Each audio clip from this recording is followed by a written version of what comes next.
गुरु जी uncle जी, ये गुरु जी का channel है। इसमें ओल्ड संगत के सत्संग डाले जाते हैं और आपको अपना सत्संग शेयर करना हो तो इस ऊपर दिए गए व्हाट्सएप नंबर पर अपनी वॉइस में रिकॉर्ड करके हमें भेज सकते हैं।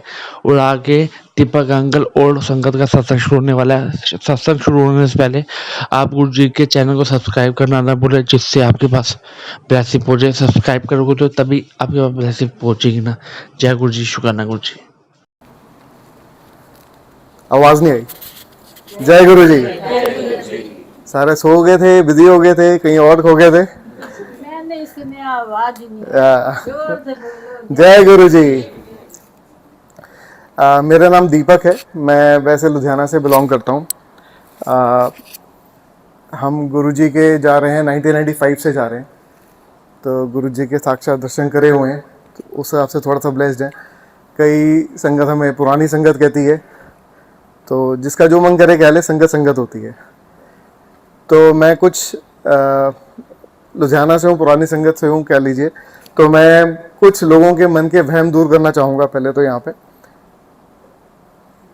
लोगों को कहने दो पुरानी संगत, बट संगत एक ही होती है। उसका एग्जाम्पल भी मैं आपको दूंगा। लोग कई ये भी कहते हैं कि अमीरों के गुरुजी, गरीबों के गुरुजी नहीं है। वो भी ऐसा कुछ नहीं है। कोई यहाँ पे नई संगत होगी तो इसलिए मैं स्पेशली बोल रहा हूँ ये बात। ये बहुत इंपॉर्टेंट बात है ये कि गुरुजी ने कभी भेदभाव नहीं किया, कभी भी भेदभाव नहीं किया। आप मानोगे जो गुरुजी के असली सेवादार थे, जो 24 घंटे गुरुजी के साथ रहते थे, वो इतने वेल टू डू नहीं होते थे। तो आप सोच सकते हो कि गुरुजी किसके संगत, मतलब किसके गुरुजी थे, अमीरों के गरीबों के। तो ये बहुत इंपॉर्टेंट मैसेज है। मैं अपना बताता हूँ हमने जाना कि कैसे शुरू किया। पापा के एक फ्रेंड थे, हम वो आए लुधियाना, चंडीगढ़ से आए थे, तो वो हमारे को गुरुजी के लेके जाना चाहते थे। पापा मेरे पंजाबी समझते होंगे सारे यहाँ पे। तो पापा मेरे, मैं भी थोड़े अक्खड़ किस्म के थे, मतलब वो बिलीव नहीं करते थे। कहते थे कि पंडित होंगे, बाबे होंगे, उनमें पापा को बिलीव नहीं था बिल्कुल भी। तो अंकल ने बोला कि तेरे को लेके जाना है शम्मी, तो हर हाल में जाना है, तो चल तू मेरे साथ, बढ़िया मज़ा आएगा तेरे को। तो पापा को ना, पापा कहते नहीं, मज़ा नहीं, मन नहीं है, ऐसे नहीं वैसे नहीं। पापा ने टाला। जब उन्होंने बताया कि आंटी को कैंसर था और गुरुजी की ब्लेसिंग से ठीक हुई हैं, तब पापा के मन में आया कि चलो कुछ तो शफा होगी उनके, तो मत्था टेकाते हैं। उस थॉट से पापा एग्री करके तो हम सारे वहाँ चले गए। तो हम जलंधर गए, वहाँ पे करीब आधा पौना घंटा बैठे रहे। तो गुरुजी अपने कमरे में थे, कोई आया नहीं बाहर, तो हम बैठे रहे। और मेरे आहिस्ता आहिस्ता जैसे जैसे टाइम बढ़ता गया, मेरे पापा की पेशेंस ख़त्म होती गई। तो कर आके अंकल को इशारा करने शुरू हो गए, चलो रोड़ा साहब चलो, इशारा करें घड़ी की तरफ, चलो जी चलो चलिए। तो अंकल रोड़ा अंकल बिठा दें, बैठो बैठो, कर आके 1.5 घंटा हो गया। तो पापा का मुंह लाल होना शुरू हो गया। तो हमें समझ आ गई कभी भी गुब्बारा फट जाएगा और हमारे को अब जाने का इशारा मिल जाएगा। वही हुआ। पापा खड़े हो गए, चल मिक्की, चुटकी मारी, चल डिप्पी। मिक्की मेरे बड़े भाई का नाम, निकनेम, मेरा डिप्पी, मेरा दीपक। तो मामा को इशारा किया, चल शील उठो, जैसे अरोड़ा साहब बस ही जा रहे हैं, तुसी आ जाना। तो क्या है कि पापा उड़ के बाहर जाने लगे। तो जैसे ही पापा बाहर जाने लगे तो गुरुजी अपने कमरे से बाहर आ गए। तो गुरुजी ने आते ही बोला कि हाँ लिखानी अंकल की प्रॉब्लम है तेनू। तो पापा हल्का सा पॉज लिया, तो पापा ने अरोड़ा अंकल की तरफ देखा, पीछे थे, कैसे नाम कैसे पता है। तो शायद थॉट कि पापा ने लिंक कर लिया, ही जॉइंड द डॉट्स के बता दिया होगा। तो पापा ने बोले बहुत बड़ा है जी गुरुजी मेरे को। कहते आजा फिर दूर करिए। पापा मम्मा को लेके, अरोड़ा अंकल आंटी को लेके गुरुजी अपने रूम में चले गए। वहाँ पे हमने कहा भी 5-10 मिनट में पापा बाहर आ जाएंगे या सारे बाहर आ जाएंगे, तो काम तो ऐसे होने वाला है। करीब 1 घंटा सवा घंटा बीत गया, कोई बाहर नहीं आया। तो हम अंदर से सोच रहे थे, मैं कहा मिक्की क्या हो रहा होगा। कहता पता नहीं क्या हो रहा होगा भाई, ये तो आने पे पता चलेगा। तो अंदर फिर जब बाहर आए, तो जैसे ही आप बाहर आए तो हमने सोचा खत्म हो गया सीन, अब तो जाना होगा। हम खड़े हो गए, पापा कहते बैठ जा बैठ जा बैठ जा। मैं कहा ये क्या हो गया। मैंने भाई की तरफ देखा, कहते ये क्या है। मैं कहा भगवान ही जानता है भाई, बैठ जा। बैठ गए। और वहाँ पे हम उसके बाद करीब 2.5-3 घंटा और बैठे गुरुजी के मंदिर में, जलंधर में 300 डिफेंस कॉलोनी। तो वहाँ बैठे और हम बहुत ज़्यादा एक्साइटेड हो रहे थे। हुआ के अंदर ऐसा कि पापा मम्मी के साथ एकदम खुश, चेहरे पे रौनक, और सेवा मिल रही है, पापा पैर दबा रहे हैं गुरुजी के, ये क्या है, क्या हो रहा है, ये समझ नहीं आ रही थी। तो जब हम वापस, हमारे को भी मौका मिला, गुरुजी ने बुलाया, आजा मेरे को मेरे पैर दबा। मैं पैर दबा रहा था तो गुरुजी ने मुझसे इकोनॉमिक्स का क्वेश्चन पूछ लिया, कहते की कर रहा है। मैं कहा गुरुजी BBA कर रहा हूँ। कित्थों? मैं कहा अमृतसर तो। वेरी गुड, ये answer 10। I was point blank, ये क्या है, इनको कैसे आता है। मैं मन में दिमाग में ये क्या क्वेश्चन आ गया। Second question, third question, fourth question, मेरे पास किसी क्वेश्चन का आंसर नहीं था। एंड मम्मी ने मेरे को गोली मारी, तेरे को एक भी नहीं आता। तो मैं कहा 85 नंबर आए थे, इतना भी बुरा नहीं हूँ, ठीक है, 95 नहीं आए, 85 आए थे, इतना बुरा नहीं हूँ, मगर मेरे को नहीं आता ही नहीं आता, इनको कैसे आता है, वो छोड़, मेरे को नहीं आता, इनको कैसे आता है, सेम मेरे सिलेबस का। तो कहते वो तो को बाद में बताऊंगी। ठीक है जी, हम वहाँ से लंगर करा, गुरु जी ने इशारा किया, इजाज़त दी, छुट्टी करी। पापा को बोला, रोड अंकल बोला, जाओ रोड अंकल, छुट्टी थोड़ी, तुसी हुण लखानी निकलना जाओ, इन्होंने थोड़े लिए चिकन अरेंज किया है, ब्लैक लेवल भी अरेंज की है, जाओ ऐश करो चिकन। तो कहते जाओ ऐश करो। तो हमें समझ नहीं आई ये कैसे गुरु जी हैं। ठीक है जी, कार में बैठे, हमने पापा से मम्मा से पूछा, मैं पीछे बैठ गया मम्मी को पकड़ के, आप इधर आओ मेरे पास, आगे नहीं बैठोगे, पहले बताओ हुआ क्या अंदर। तो कहते पापा ने तेरे बोला कि जी प्रेजेंट मत बताना, फ्यूचर मत बताना, फ्यूचर किसी ने नहीं देखा, सब गोलीबाजी होती है, पास्ट बताओ, अगर पास्ट बताओगे तब मैं मानूंगा आप कुछ हो, इसके अलावा मैं आपको नहीं मान सकता। तो गुरुजी ने सीधा ही बोला, रोल नंबर 57। रोल नंबर किसको याद होता है सिवाय उसके जिसका खुद का रोल नंबर हो। और पापा का 57 तकरीबन कितने साल रहा, इसलिए पापा का नंबर अभी पापा को रटा हुआ था। तो पापा थोड़े चौंके, मम्मी भी देखी ये क्या हो रहा है। फिर पापा ने बताया ये आंटी तेरी चौथी गर्लफ्रेंड है, इससे पहले के 3 नाम ये रहे, इनके साथ जब तो बुद्धा गार्डन में बैठा हुआ था, अपने 4 दोस्त लेके गया था, उनके नाम ये थे। और इसके भाई को पिटवाने के लिए जब वो रिश्ते की बात करने आ रहा था, सोच के अगर उसने ना करी तो उसको मारना है। और बताऊं, ये पिक्चर देखी थी, ये सीट थी तेरी, कौन कौन सी पिक्चर देखी सारी गिना दी गुरुजी ने पापा को। और बताऊं तो पापा ने थोड़ी देर के बाद हाथ जोड़ लिया, और मत कुछ खोलो। कुछ बताया होगा जो उन्होंने हमें नहीं बताया। मैं इतना समझ सकता हूँ कि मम्मी की चेहरे देख के समझ गया था कुछ और बताया होगा, उन्होंने हमें नहीं बताया। तो ऐसे फिर हुआ, तो हमारा वो पहला इंसिडेंस था गुरुजी से मिलने का। तब तो हमें समझ आई कि कोई महापुरुष है, तब हमें ये समझ नहीं आई थी कि ये साक्षात शिव के अवतार है, तब हमारे को समझ नहीं आई थी। तो वो हमारे को समझ Aahista Aahista with the passage of time I, जब हमारे साथ छोटे छोटे इंसिडेंसेस हुए। जैसे गुरुजी सेवा कराते थे, सेवादार की आंटी ने बात करी, सब सेवा करते हैं, तो गुरुजी सेवा कराते हैं, पाँव दबाते हैं, किसी को बोलते हैं चल पानी पिला, किसी को बोलते हैं चाय पिलाओ आप, वो सेवा होती है। उनसे गुरुजी उनके कष्ट काटते थे, अपने पाँव दबाते थे, उसके दुख उसके कष्ट हर लेते थे। तो वैसे ही मैं इस मामले में थोड़ा लकी रहा हूँ गुरुजी के पास। जैसे यहाँ आंटी बैठे हैं, इनके थोड़ा सा इधर, मैं हमेशा गुरुजी के पास बैठने की कोशिश करता था कि कभी कुछ गुरुजी सेवा दें, मौका दें, तो मैं इशारा करें, कुछ बुलाना भी है किसी को तब भी मैं वो कर सकूं, छोटा सा काम भी हो, पैर दबाना है, पानी लाना है, कुछ भी। तो मेरे को गुरुजी के चरण दबाने का कई बार मौका मिला, कई बार। तो उसी से एक और इंसिडेंस बताता हूँ आपको। मैं एक बार गुरुजी के पाँव दबा रहा था, तो हिम्मत नहीं थी बड़ी, मेरे को साइनस का अटैक आया था, बहुत ज़्यादा था। तो डॉक्टर ने बोला सर्जरी होनी है। तो मैं गुरुजी के पैर दबा रहा था, तो गुरुजी ने तेरे हाथ जान नहीं हैगी आज। मम्मी ने कहा कि हाँ जी गुरु जी ना साइनस है, यदा ऑपरेशन है, कहते दबा दबा, कोई नहीं जोर ना दबा। मैं दबाता रहा जितनी हिम्मत थी, गुरु जी की सेवा कर रहा था। थोड़ी देर बाद गुरु जी ने मेरे प्यार से ऐसे मारा, जा पीछे बह जा, तेरे हाथ जान नहीं हैगी आज, सुन तेरा साइनस ठीक करता। And that's what the incidents मैं आपको बता रहा हूँ। ये 1995-96 की बात बता रहा हूँ। आज तक 2026 आ गया, 30 साल में मुझे साइनस का अटैक कभी दोबारा जिंदगी में नहीं आया। मम्मी का सिस्ट ठीक किया है गुरुजी ने ऐसे ही। एक और बताता हूँ इंसिडेंस आपको। मैं जहाँ बैठता था वहाँ पे एक बुजुर्ग आंटी आके बैठे मेरे साथ, उनको शुगर थी काफ़ी हाई। तो आए वो, मैंने उनको पहली बार देखा था, हम काफ़ी देर से जा रहे थे, तो मैंने उनको काफ़ी देर बाद पहली बार देखा था। तो वो आए, तो सेवादार ने आके उनको प्रसाद दी, चाय। तो कहते कि बेटा इसे मिठा तो नहीं हैगा। तो उन्होंने बोला कि आंटी ये प्रसाद है, चाय नहीं है, प्रसाद है, आप चुपचाप से ऐसे पीजिए। मैं कहा आंटी प्रसाद नू ना नहीं करी तो ले लो। मैं भी बड़ा समझदार बन रहा था, तब हम बच्चे ही होते थे, ग्रेजुएशन कर रहा था, आप समझ सकते हैं क्या लड़कपन में कैसे होते हैं। और उसके बाद बर्फी प्रसाद आया, आंटी को एक दिया। पहले गुरुजी थे नहीं सामने जब उन्होंने चाय वाली बात आई, जब तक बर्फी प्रसाद ही गुरुजी आके गद्दी पे बैठ गए थे।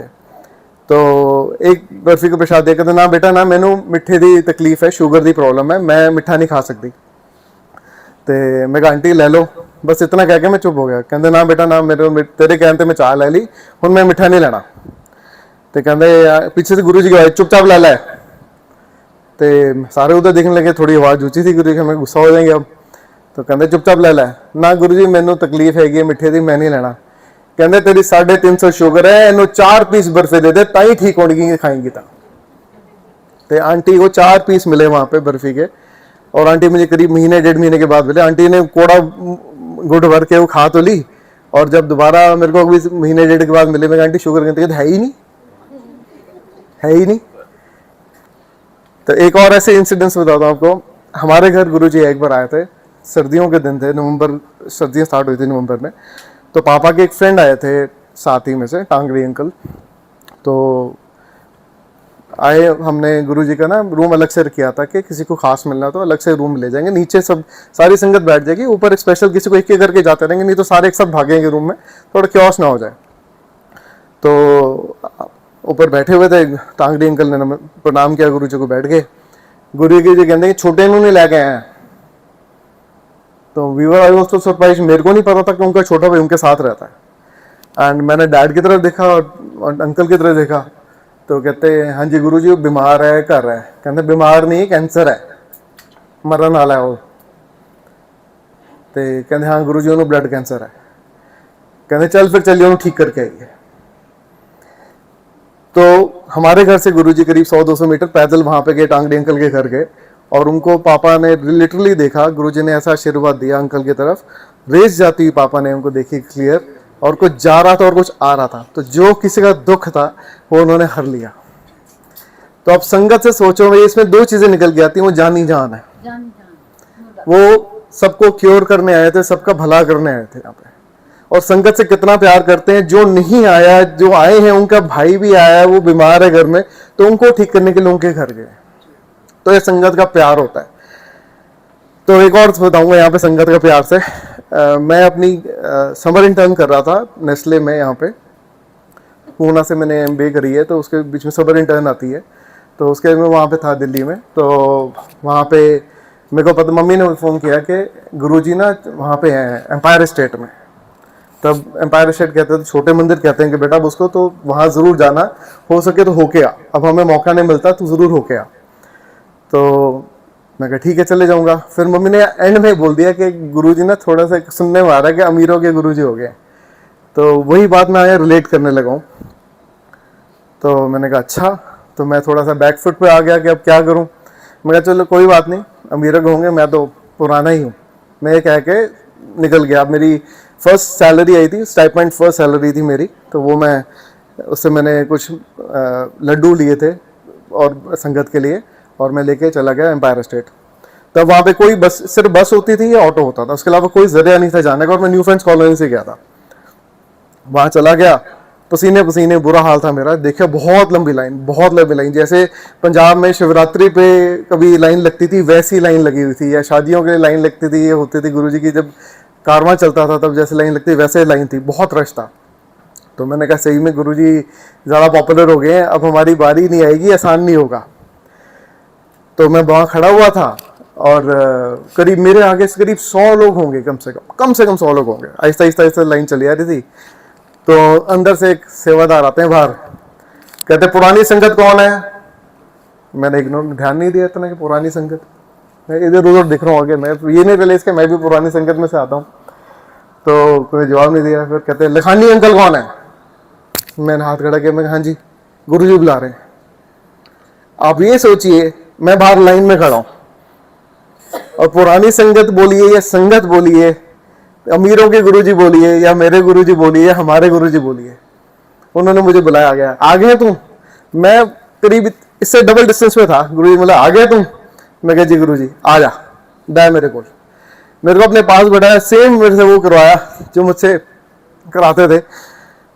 चरण दबाने का मेरे को मौका मिला गुरुजी के, और फिर गुरुजी ने बोला चल शुरू हो जा, सुना अपनी स्टोरियाँ। तब गुरुजी सत्संग नहीं कहते थे जो हम सत्संग कहते हैं, हम कहते स्टोरियाँ सुना अपनी तू, की होया की नहीं होया। फिर मेरे को जो जो याद आता रहा मैं वो बताता गया वहाँ पे सबको। तो एक और याद आ गई इसी बात से।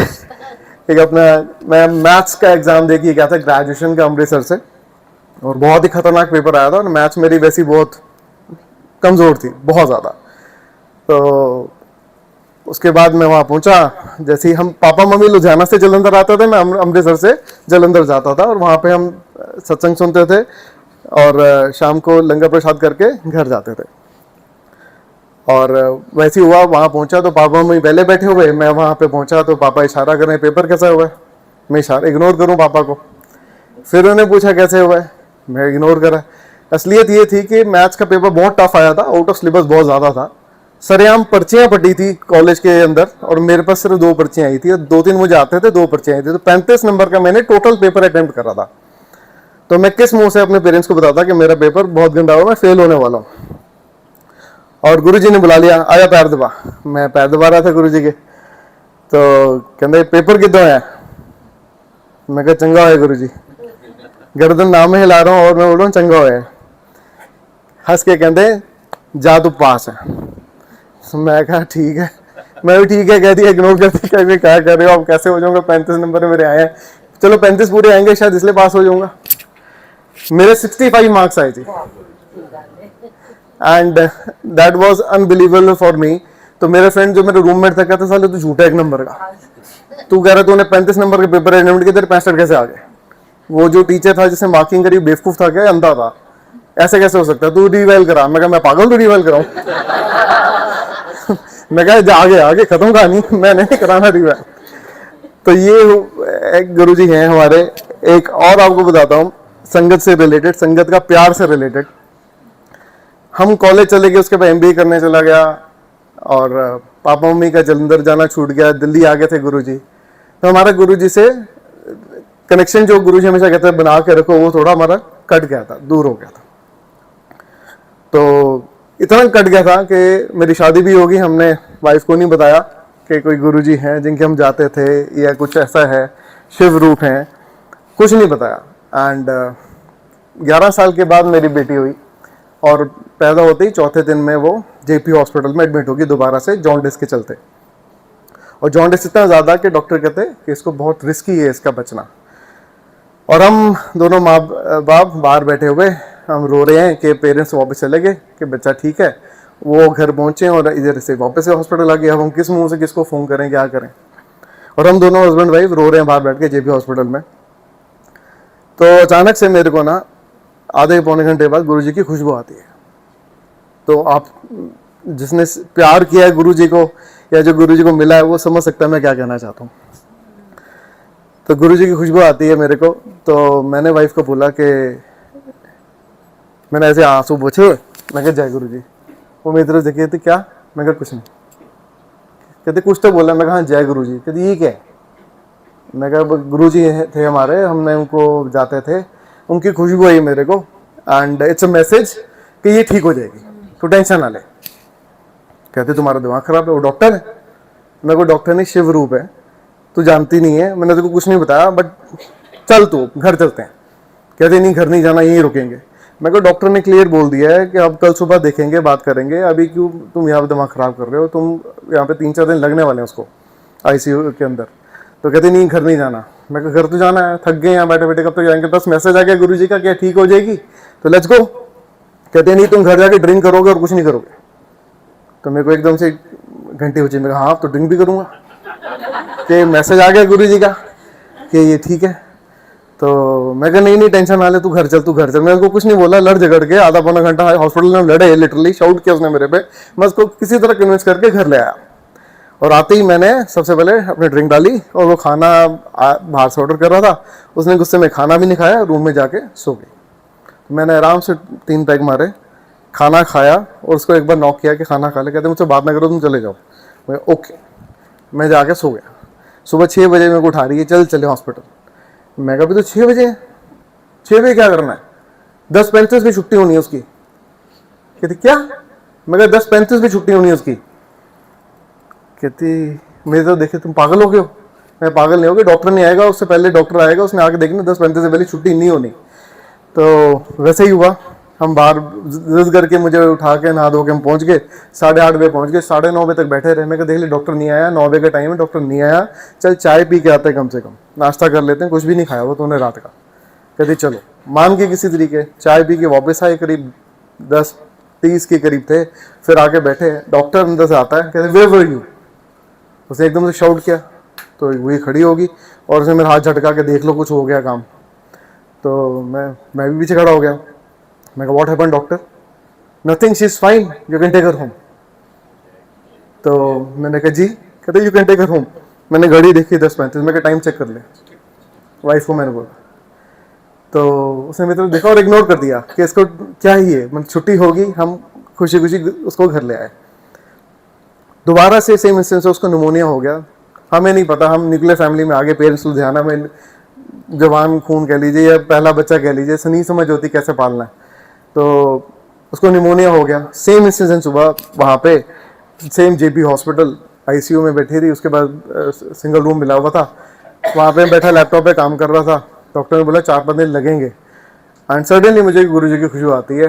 मैं कहा जय गुरु जी। इतना मैंने बोला, लैपटॉप बंद करा। कहती अब तुम घर जाओगे? मैं कहा हाँ मैं घर जा रहा हूँ।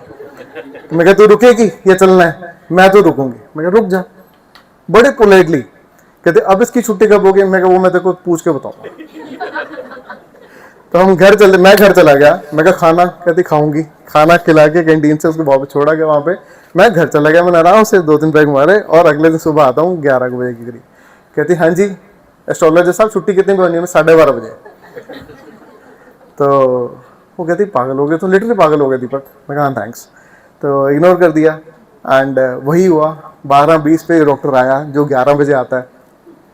12:20 पे आया, 12:25-28 से इसने बोला कि she is fine, she is recovered so well, अब आप इसको सिर्फ इसको इंजेक्शन की जरूरत नहीं, छोटा बच्चा है, आप इसको फीड करके आप सिंपल मेडिसिन दे सकते हो, ओरल मेडिसिन पे ला सकते हो आप, and you can take it home, 2-3 दिन में ठीक हो जाएगी। जय गुरु जी। इसमें एक मैसेज, बहुत बड़ा ये मैसेज है, अगर किसी ने नोट किया हो तो। आपने सुना कि हमने जाना छोड़ दिया था गुरु जी, कितने साल हो गए थे? 11 साल के बाद आंटी बेटी हुई, छोड़े हुए 15-20 साल हो गए थे। बिल्कुल जाना छोड़ दिया था, हमने छोड़ दिया था इनको, इन्होंने नहीं छोड़ा। तो जो प्यार अपनी संगत को करते हैं वो करते हैं। आपसे यहाँ पे कोई कुछ नहीं मांगता, कोई चढ़ावा नहीं चढ़ता, कोई आस नहीं होती कि आप ये लेके आओ, फूल लेके आओ, प्रसाद लेके आओ, कुछ लेके आओ। सेवादार अपने आप से कहते हैं मैं ये सेवा लूंगा, और हमें बैठे बैठे यहाँ पे अच्छा भोजन, अच्छा लंगर, अच्छी चाय हमें प्रसाद के रूप में मिल जाती है। तो ये से कुछ नहीं मांगते सिर्फ आपके प्यार, आपके अटेंशन मांगते हैं। जो सब कहते हैं कनेक्शन बनाओ, कनेक्शन बनाओ, कनेक्शन बनाओ, वो एग्जैक्टली अंकल ने बिल्कुल सही बोला था। वो कनेक्शन डायरेक्ट बात करके ही है स्वरूप के साथ। जब आप अकेले किसी और प्रॉब्लम में होते हो तो किससे बात करते हो? किसी न किसी से तो करते होगे, खुद से करते होगे, किसी और से करते होगे। इनसे करके देखो, जो नहीं करते करके देखो, आजमा के देखो। एंड गुरुजी कहते थे लेट अस ट्राई वाली संगत, कोई प्रॉब्लम नहीं है, ट्राई करो। कईयों ने ट्राई करा और फेल हुए हैं, वो सांख्य के ये जानी जान है, सब कुछ यही करने वाले हैं, यही करते हैं, यही करते थे, यही करते रहेंगे। और कई लोग कहते हैं कि मंगो नहीं मन्नो, मैं कहता हूं दोनों करो, कोई दिक्कत नहीं है। अब मैं एज ए फादर, आज मैं 48 ईयर्स का हो चुका हूं, मैं अपने पेरेंट्स को नहीं बोल सकता कोई दिक्कत हो तो, क्योंकि उनकी एज हो चुकी है, राइट। मैं अपनी वाइफ, अपने डॉटर को नहीं बोलूंगा, किसको बोलूंगा? इन्हीं को बोलूंगा। किससे मांगूंगा? इन्हीं से मांगूंगा। तो मैं तो कहता हूं मांगो भी इन्हीं से, मानो भी इन्हीं को। पूरा दिल खोल के मांगो, पूरा दिल खोल के प्यार करो, एक गारंटी आपको 1000 टाइम ज्यादा प्यार, ज्यादा रिगार्ड आपको प्रॉपर पूरा वापस मिलेगा। मैं वो शरारती बच्चों में से हूँ गुरु जी के, जो बिल्कुल छोड़ दिया था, फॉलो नहीं कर रहा था, कोई सत्संग नहीं, कोई कुछ नहीं, और गुरुजी ने मेरा हाथ पकड़ा दोबारा से और मेरे को लेके आए। एक ये नीरज भैया बैठे हैं, इन्होंने मेरे को पकड़ा हाथ, एक इन्होंने मेरा, और एक आंटी हैं, पूनम आंटी हैं, उनका ब्लॉसम सलून होता था 48 सेक्टर में आई थिंक। मैं उनके सलून में गया था हेयर कट कराने, तब हमारी सोसाइटी में सलून नहीं था लोटस बुलेवर्ड में, तो मैं बाहर जाता था, तो गया तो मैंने उनको, एक गुरुजी का ना ब्लैक एंड व्हाइट में स्वरूप था, मैंने कभी देखा नहीं था ब्लैक एंड व्हाइट में स्वरूप, तो वो लगा हुआ था, मैंने इग्नोर कर दिया। तो जब मैंने हेयर कट करा लिया, पैसे देने के लिए उन आंटी को पैसे दिए, आंटी ने गला खोला तो वहाँ पे गुरुजी का स्वरूप छोटे वाला था। तो मैं कहा ये तो गुरुजी हैं। कहते तू जानता है? मैं कहा हाँ। उन्होंने पैसे अंदर रख के लॉक कर दिया, कहते बैठ पहले सारे सुना, सारी किस्से सुना, सारी स्टोरी सुना अपनी। तो ऐसे मैं दोबारा गुरुजी के जुड़ा, तो मेरे को तो हाथ पकड़ने वाले मिल गए। अब आप किसी का जरिया बने या आप किसी का हाथ पकड़ें, तो ऐसी संगत को छोड़िए मत, भूल जाते हैं सारे, भटक जाते हैं। हम भी बाहर जाएंगे, अपनी लाइफ में बिजी हो जाएंगे, शायद हम वही कुछ नॉर्मल बातें करेंगे, कुछ बुरी बातें करेंगे, मगर यही है कि आप जितना आएंगे, जितना गुरुजी को याद करेंगे, जितना प्यार करेंगे, आप उससे ज़्यादा पाएंगे। तो किसी का भला हो सके तो ज़रूर कीजिए, प्लीज़ कीजिए। जय गुरुजी।